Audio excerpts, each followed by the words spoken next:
Já, góðir áhorfendur, við erum komnir í samband við Bobby Fischer sem staddur í útlöndum, skákmeistarann mikla og við ætlum að gera tilraun til að eiga viðtal við það, við vitum ekki hvernig það tekst. Það getur náttúrulega farið á ýmsa vegu. En hér staddur hjá mér Sæmundur Pálsson. Sæmundur, blessaður. Hann hafði samband við Bobby og þannig gegnum því sem þetta gerist. Jú, það hefur verið í sambandi við bæði símlega og e-mails og fax og svona. Og þetta er búið að taka nokkra daga, þessi, vikur, tvær. Því að það eru alls konar gröfur, svo við vonum bara að þetta gangi vel, því að. Hello, Mr. Fischer, are you there? Yeah, how you doing? We're doing fine. Your old friend Simon Paulson is sitting here. I'm over here. Oh, yeah, great. Here you go. It's been a long time since you met. Yeah. I think about 30 years almost. Right, century. Do you remember this time when you were together in Reykjavik? How do you remember it? Oh, yeah, we had a wonderful time. And then he visited me out in Pasadena, too. Yeah, right. Yeah. That was a fantastic time. We went together all over. Remember? Walking here and there. You visited the stinking USA and you got mugged right away, right? Right. In San Francisco. Yeah. I greeted you in the U.S., no? Right. You're lucky to get away alive, huh? Yeah, I was lucky to get out alive because they had knives and they really was going to finish me off. And thanks to my judo training, it's saved my life, and it's good for people to train judo, I think, especially policemen. Mr. Fischer, you haven't played chess publicly since 1992 or 93. Is there any possibility of you playing again in public? Fischer random. I don't play the old chess anymore. The old chess is dead. It's been played out. So you would like to play random chess? Fischer random chess. Yes. But there have been news that you might have been playing on the internet. Is that true? Not true. That's a lot of bullshit. That's Jewish lies. They want to distract people from all the crimes they've committed against me. Nigel Short said that he's met somebody on the net who could have been you. He can say whatever he wants. Right. Yes, but do you follow chess at all? I follow the old chess. I followed all the prearranged matches, like the last Kramnik-Kasparov match. Yes. And how do you find? What's your opinion of what is happening in chess right now? At the highest level, it's all prearranged, move by move. It's all prearranged. Yeah. Is it boring then? No, let me explain something about prearrangement. What is your name? My name is Egil Helgason. Ed? Egil Helgason. Egil Helgason. Yeah, just call me Helgason, that's all right. Helgason. Yeah. Let me explain something about prearranged chess. In chess we have something called problems, or études, right? Which is, let's say like Carl Benko. He'll create a very beautiful endgame position, right? It'll say white to play and win, or black to play and draw, or whatever, right? And everybody knows it's a problem, and it's very interesting, and you can learn a lot. And I have no objection to that. It's made up, though. See, the position may never have occurred in a real game. Now, you have the same thing now in chess, where you have very interesting, beautiful games, prearranged games, being created by very intelligent players, many of them are very good chess players, working with computers, working in teams. They create very beautiful games. And these games are very interesting, and you can learn a lot. And I have no objection to people creating games, but they must say this is a prearranged game. They must not claim that this theater, these games that they are playing, which have been prearranged move by move, are real games that they're finding the moves over the board. This is my objection. You understand? Yeah. But fine. I've learned so much from these prearranged matches and all these cooked up notes. They're wonderful. But they're fake. They're fraud. They must say it's prearranged, you see? Doesn't the chessboard need a genius like yourself to come and just break this up? Yeah, well, I was going to do a book about the first prearranged Karpov-Kasparov match, 84-85, but the goddamn Jews have stolen my entire file on that. I had several boxes full of books on that. The that's among, they've stolen hundreds of boxes of my stuff. They have stolen all of my chess library. They have stolen my safes. They have stolen the contents in them. They have stolen my file cabinets. They have stolen my statues, all my chess sets, all my correspondence, all my fan mail from Iceland. You remember when I played Iceland in 72? Yeah. At the end of the event, Schmidt gave me this little, like gold-plated or gold-painted or whatever medal, FIDE medal of the World Championship. You remember that? Yes. Even that they've stolen. Can you imagine? But this is something that happened in the United States while you were away, wasn't it? Yes. Well, you have to understand, I'm under indictment in the United States. They've issued a federal arrest warrant for me. Yes, I know. How do you feel about that? For 10 years. Well, the United States is controlled by the Jews. It's a filthy, dirty, rotten country in every way, and it's always been a filthy, dirty, rotten country. And you in Iceland should break diplomatic relations with the U.S. If they refuse to close their embassy, you physically close it. And the same, you should close down the base in Keflavik, kick the fucking Americans out once and for all. Would you like to go back? Wait a second. That base in Keflavik is a magnet for a nuclear bomb. You know that? What the fuck do you need the U.S. in your country for? Tell me, would you like to go back to the United States or not? I would like to go back when the Zionist dictatorship has been overthrown. Because there's no question they will put me in jail for the rest of my life. I think even this jail stuff is basically a cover. They want to kill me when I go back. There's no question about this in my mind. Yeah. Well, can you divulge where you have been staying for the last years? Oh, yes. I have been in Hungary a lot. I've been in Germany. I've been the last couple of years. I've been in Japan a lot of the time, in the Philippines, Hong Kong. I'm here in Japan. I'm working on a project. I'm trying to complete my chess clock. Yes. Do you lead a good life there? Are you happy there? Yeah. In Japan? I'm happier than being in an American jail, yeah. Yeah. Somebody told me you had a girlfriend. I don't want to go into that, you know. Okay. Yeah, but you were such an idol. In America, you were a big hero. You were one of the icons of the 20th century in America. Don't you think they might be a bit disappointed in you? Who's they? Well, the American people. Well, what the fuck do they know? They just know what their Jewish media masters feed them in their filthy lie publications, their filthy lying TV and magazines and newspapers and books. What do Americans know about anything? Yes. But for example, a country like Iceland, would you, if I offered you, say, $1 million, $10 million to come to Iceland and play a match with some chess champion, would that be a possibility, you think? We would want to. What is it, $1 million or $10 million? $10 million. $10 million? Well, that's chess. I don't play the old chess anymore. I play the Fischer Random, see. I don't play the old chess anymore, period. Yeah. So that's period. Yeah, no, I'm finished with the old chess. It's rotten to the core. Yes? Yeah. If you know the truth about the old chess, you wouldn't have any interest in it either. Well, it's mostly played by boys who know computers very well, isn't it? Yeah, but okay, that's legitimate to, but it's not legitimate to play all these prearranged games. And that is what chess is all about at the highest level now. It's all prearranged. I'm telling you. It's prearranged. Somebody should ask Kasparov about my charges. That his first match with Karpov was prearranged move by move. Every single move, every single game was prearranged. This 84-85 match.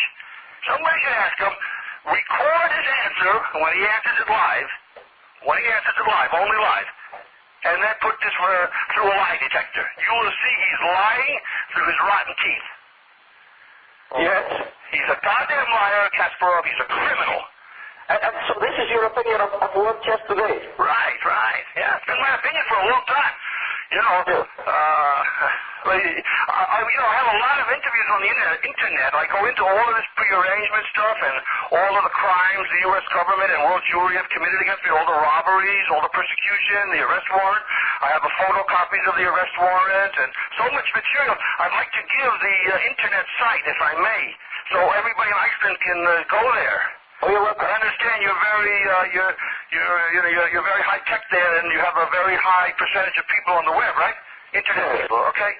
So here's the address: http://home.att.ne.jp/moon/Fisher. Can I repeat it again? Yes. http://home.att.ne.jp/moon/Fisher. And Fisher is spelled Fischer. Yes. So I really like that. Also, you can give me your comments there, and I have my own personal email address there, and a lot of files, and as I say, the arrest warrant, and just so much material about this robbery, this mega robbery of my stuff in the United States in storage, which is probably, in monetary terms, one of the biggest, if not the biggest, robbery in the history of the United States. And it's totally illegal, by the way, because it's a violation of, among other many reasons, it's a violation of the U.S. Constitution. So you're meaning, are you telling me because there was a warrant out for your arrest, they confiscated your the press, you see, I sent a fax to Beacons, and they refused to answer me. The press is giving out different stories. One story is that it was taken because I owed tax money. Another story is it's taken because I owed several $100s, if you can imagine, in storage fees and so on. All lies, but I just want to read something here from the Constitution, if I may. This is the U.S. Constitution, which incidentally is very hard to get. The Jews don't want people even to get the Constitution of the United States.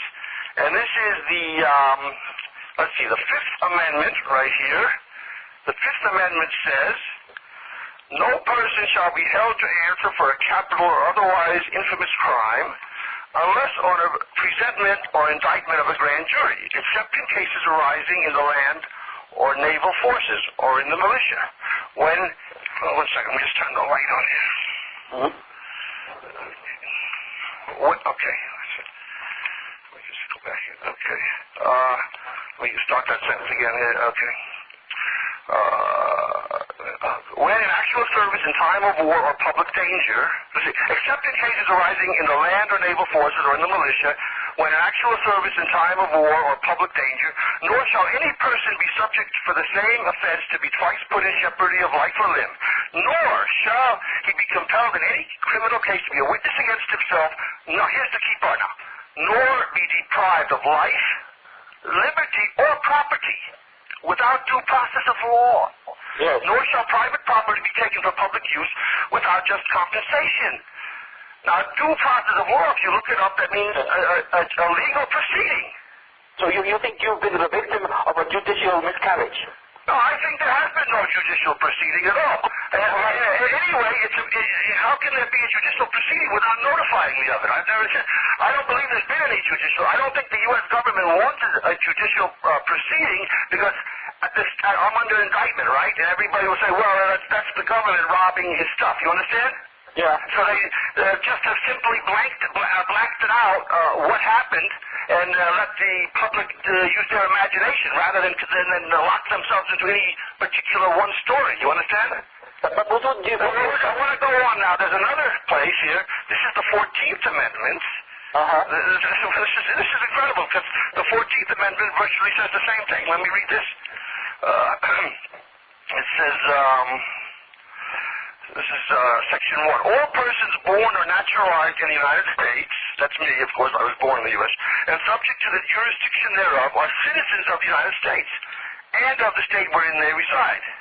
No state shall make or enforce any law which shall abridge the privileges or immunities of citizens of the United States, or shall any state deprive any person of life, liberty, or property without due process of law, nor deny to any person within its jurisdiction the equal protection of the laws. Now, this is very interesting. They're saying virtually the same thing twice.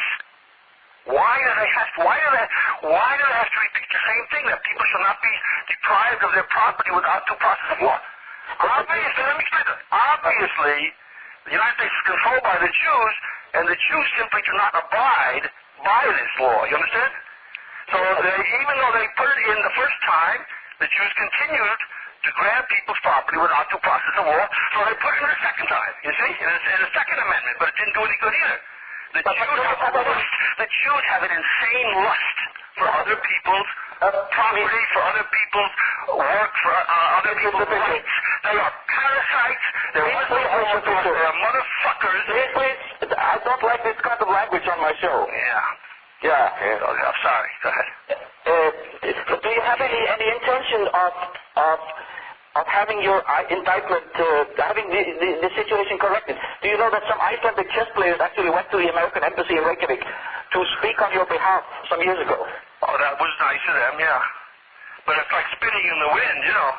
Well, they did. They weren't successful. No, they weren't. They're not successful. Look, the Jews have got an infamy. You know how many times I beat the dirty Jew Arthur Bisquire? I must warn you again, please. That's not that dirty. Is that a four-letter word, dirty? No, okay. But I'd like to know if you... How many times did I beat the Jew Arthur Bisquire in a row? He's a former U.S. champion, one of the Jews' best chess players in the world, a grandmaster. How many times did I beat that goddamn Jew in a row? You beat a lot of... Yeah, how many games did I beat him in a row? Guess. Yes. I don't know. It's never been published in any book. You won't find it, because the Jews control all the books everywhere, all the magazines. It hasn't been published anywhere. You know how many times I beat him in a row? No draws in between. How many times? 10 times, 15 times. 13. I don't know. 13. 13. Yeah. And that was the last time we played. We didn't play after. Nothing like this never happened where a Jew grandmaster has been beaten 13 times in a row. You beat Latson 6 times in a row. You beat Petrosan 6 times in a row. No, I beat not Petrosan. I beat Taimanov. Another dirty Jew 6 times in a row. Yeah. But don't you miss these times, Bobby Fischer? No, I don't miss them because I have outgrown the old chess. No, I don't look back at it at all. No, I don't miss it at all. No. I'm interested in today. I'm interested in today. Yes. But the last time you played was in Yugoslavia in 1993, I think it was. You played for quite a sum of money. And that's the reason why you were indicted by the U.S. government. Do you feel any remorse for doing that? No, of course not. Look, that goddamn, this law that I was indicted, it's not even a law, it's just an executive order signed by then President, George Bush Sr., you know. Not even a law. It's quite an illegal executive order he signed, because it didn't go through Congress. Or you know, the U.S. is actually just a vicious dictatorship. Most of the things are settled now by executive orders. It's completely a violation of the Constitution. But my Boris Spassky, he played you, and he never had any problem. Of course not. Neither did my second Tory. Nobody had any trouble. Nobody. Only me. Only me. They want to put in prison for 10 years. Do you know that the U.S. government has given my name to Learning International as their trademark? You know this? What is my name worth? $1 billion? What is it worth? It's worth a fortune, my name. They've given Bobby Fischer Teaches Chess to Learning International. It's their trademark. The U.S. government. Now that shows you the hate and maliciousness of the Jew-controlled U.S. government. And this is not just some theoretical right. They've already come out with the CD-ROM, Bobby Fischer Teaches Chess, giving me nothing, making millions. Also, they stopped paying me now, since I've been talking about the CD-ROM ripoff. They stopped paying me for the book, Bobby Fischer Teaches Chess, which they published. So it's one crime after another. I get nothing for any of my chess books now, nothing. I haven't gotten no statements, no money, nothing. Also the movie, Searching for Bobby Fischer, I get nothing. Zero. I got storage, nothing for me. Against my permission, nothing. This was a popular movie, Searching for Bobby Fischer. Yeah, and now it's in a DVD. I have it right here in front of me. Amazon.com is selling a DVD version that's at $24.95. So they've already made probably over $100 million, maybe hundreds of millions of dollars on this movie, Searching for Bobby Fischer, and they intend to make hundreds of millions more. Yes. Are you broke? No, I'm not broke. No, I'm not broke. But considering all the money I have generated, I have, a few $1 million. I don't consider that a rich person at all when you consider the amount of money that my name and all the things I've done has generated. Nothing. Yeah. Right. This movie, they're making a fortune, totally illegal. And now Learning International has stolen my name. The U.S. government has given them this as their trademark. Can you imagine this? But isn't it in your power, Mr. Fischer, to change this yourself? Say if you can't make a great you're a genius. I read somewhere that you have an IQ of 100 in the 180s.